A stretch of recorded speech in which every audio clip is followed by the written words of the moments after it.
Oh, mga kabunyog, mga kababayan, biglang biyahe bukas ha, April 23. Biglang biyahe si Sara Duterte pa Europa. Ha? At ano siya ha, matatagalan doon. Aabuti ng May 15. Grabe, tagal ha. O kaya, ano ba yan? Tumakas bigla? Babalik pa ba? Ha? Sigurado mag-uusap ang magama tungkol na sa mga nangyayari. Ha? Ano na ito eh, kanina kasi sa hearing ng Kamara sa Justice Committee, talagang hindi lang hinahubaran.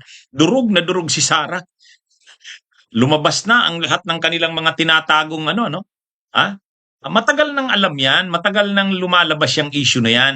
Si dating Senador Sani Trillanes, binubunyag na yan. Eh. Yung mga bilyon-bilyon na mga pera ng mga Duterte, hindi lang si Sara.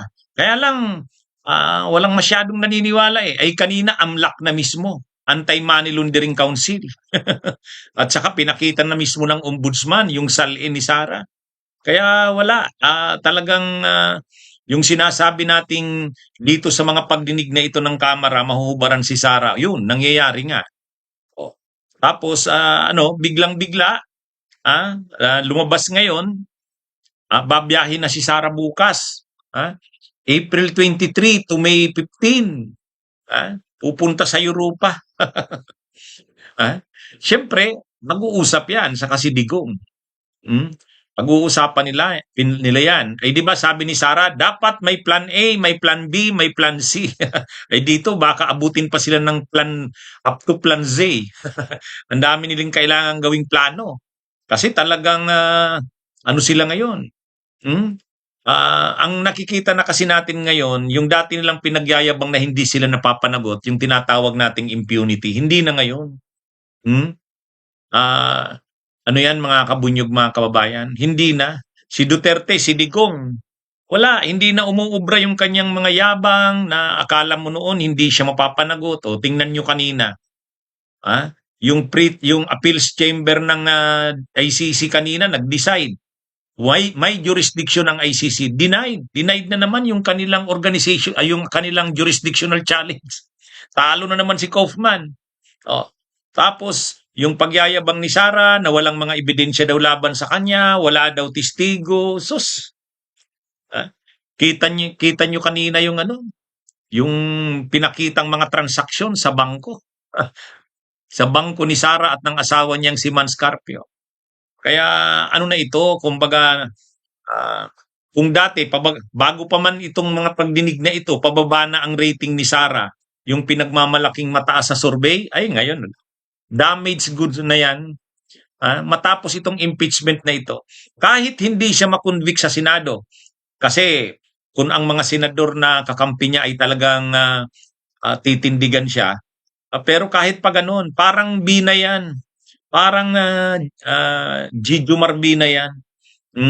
Sa unang mga survey, malakas. Pero nung lumabas yung mga anomalya ni Binay, mga korupsyon, yung overpriced Makati Parking Building, yung mga ari-arian sa Batangas, talagang durog si Binay doon.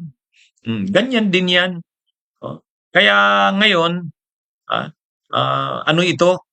Ang balitang-balita ngayon na si Sara aalis nga bukas.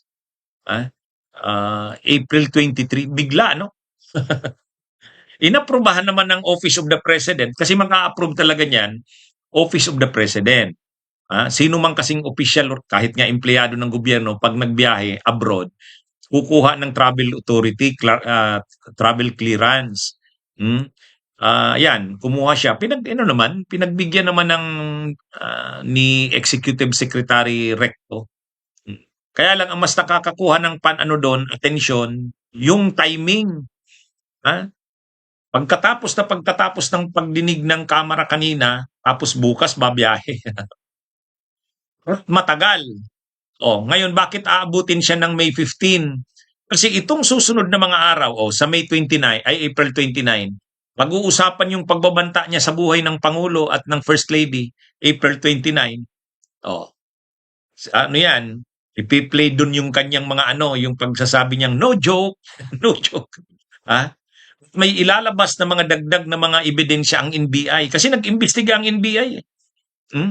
Sabi ng NBI, hindi joke yung pagbabanta ni VP Sara sa buhay ng pangulo at ng ano ng First Lady. Totoo 'yun. Mm.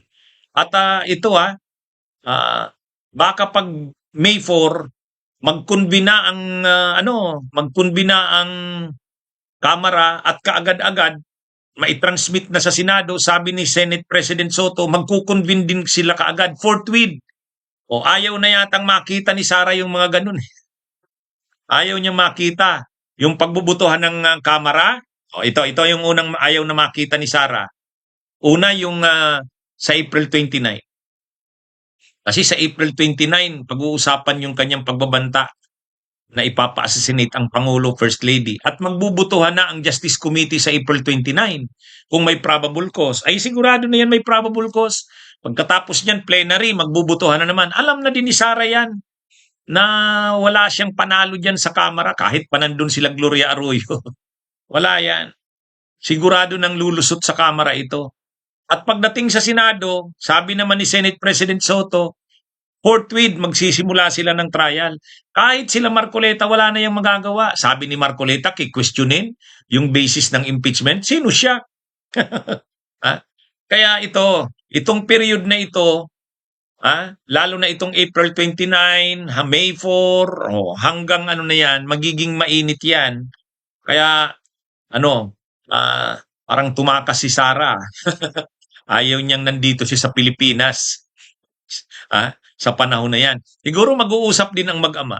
Mag-uusapan siguro, ano kaya kung mag-resign ka na lang? Grabe na ito eh. O baka hindi na bumalik. Baka mag-ano rin. Baka mag-ala saldi ko rin. Anyway, mga kabunyog, ang malinaw dito, hindi nila kayang pigilan itong impeachment na to.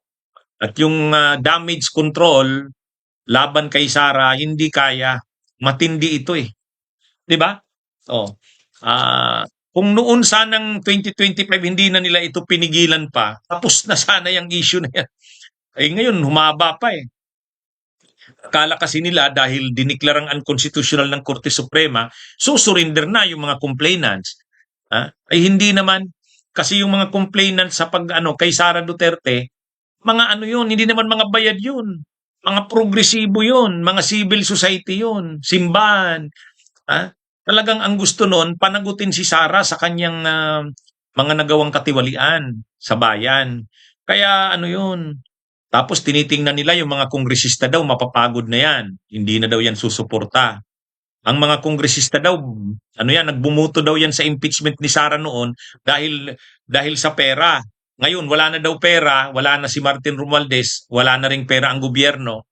Hindi na daw yan buboto. Hindi. Tingnan nyo naman yung mga kongresista. Naninindigan pa rin.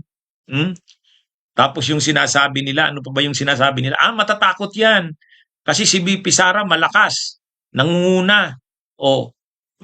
Ang warning nila, pag nanalo si Sarang presidente sa 2028, bahala kayo, gagantihan kayo. Hindi nagpasindak ang mga kongresista. Sabi ng mga kongresista, bakit kayo matatakot? At saka nakikita naman kasi nila, kumpaw naman yung sinasabing hindi matatalo si Sara. Sa survey, pabagsak na eh. Pabagsak na. Actually, si Leni Robredo nga, palakas ng palakas, hindi pa nagdedeklara. Kaya lang, nagsabi lang si Leni na hindi na daw siya tatakbo. Ang kampo nga ng Duterte, nagpa-plan B na eh. Di ba? May plan B na nga sila na kung talagang ma-convict si Sara sa impeachment, hindi makatakbo. Si Baste na daw ang papatakbuhin. Ang problema, paano patakbuhin si Baste? Nagsasalita, ngumunguya ng gums, ng bubble gum. Tapos ngayon, in-expose pa ni Trillanes, buong pamilya ng Duterte. Involved doon sa pagtanggap ng pera galing sa illegal na droga kay Sami. Uy, grabe. Kaya ito? Actually, ang nahubaran dito, hindi lang naman si Sara, buong pamilya ng Duterte, parang sindikato na mafia. Kaya ito? Babiyahe bukas si Sara, pag-uusapan sigurado yan ng mag-ama. Ano ng plano?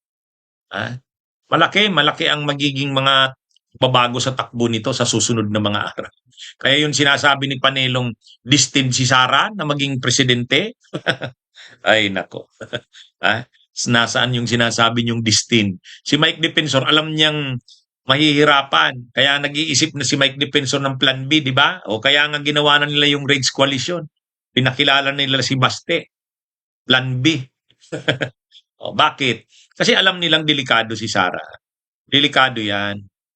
Makukonvict yan. At kung makonvict, kailangan handa sila. Bunyog, bunyog, halikan na kasama ka. Bunyog, kapag buklod ay may pag-asa. Luzon, Visayas, Mindanao, isa ang pananaw. Sa bagong Pilipinas ang bunyog isisigaw. Bunyog,